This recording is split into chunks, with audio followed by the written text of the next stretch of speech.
And TGI Friday, everyone, as we kick things off with Game 6 of the 2013 Korean Series between the Doosan Bears and the Samsung Lions. With the Doosan Bears up 3-2 in the best-of-7 series, let's take a look at the highlights from last night. Of course, going into the game here, starting pitchers on the night, Dustin Nippert for the Doosan Bears and Rick Vandenhurst taking them out for the Samsung Lions. But in the top of the first inning, Chung Soo-bin sends this one to deep right field, a leadoff home run to start things off, and the Doosan Bears off to a great start.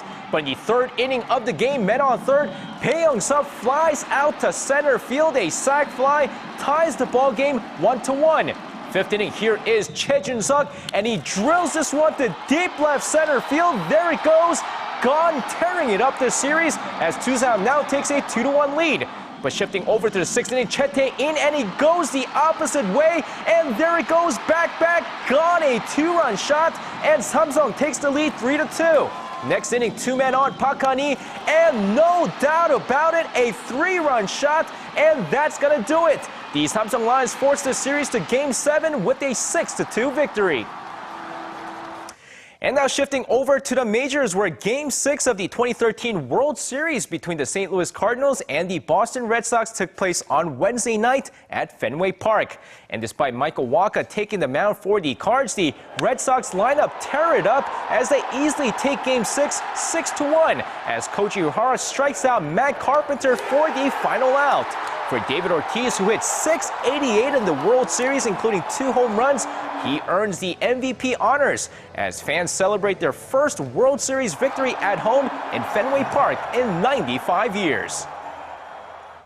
And moving over to football, where Incheon United star Lee Chun-soo made a formal apology in front of the press regarding his "I didn't do it" incident. The 32-year-old former national team member was accused of assaulting a customer at a bar in the early morning of October 14th, faced the crowd of press members on Thursday, and read his written apology. The footballer stated that he wanted to apologize to the citizens of Incheon, the fans, and the team for letting them down. He also added that he will be a changed man and asked for their forgiveness. Now, the incident made headlines when Lee denied the allegations in an interview before he was caught with the false statements. And finishing things off with some Thursday night's KBL action as we first take a look at the Goyang Orions taking on the Seoul Samsung Thunders. Of course, going into the game here, a back-and-forth game in the first quarter as both teams finish off the quarter with 22 points apiece.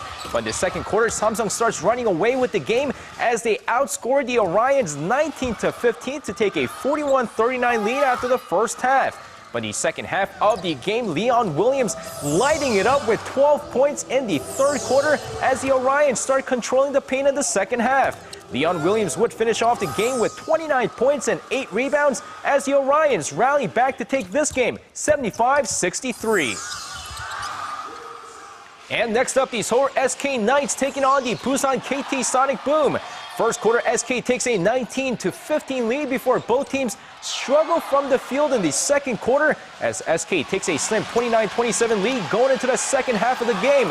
Third quarter, Courtney Sims leading the way for SK as the Knights outscore KT 20-13 in the quarter before Kim Seon-hyung helps the SK Knights cruise through in the second half. The SK Knights continue their great start to the season as they take this game 60-51, your final score.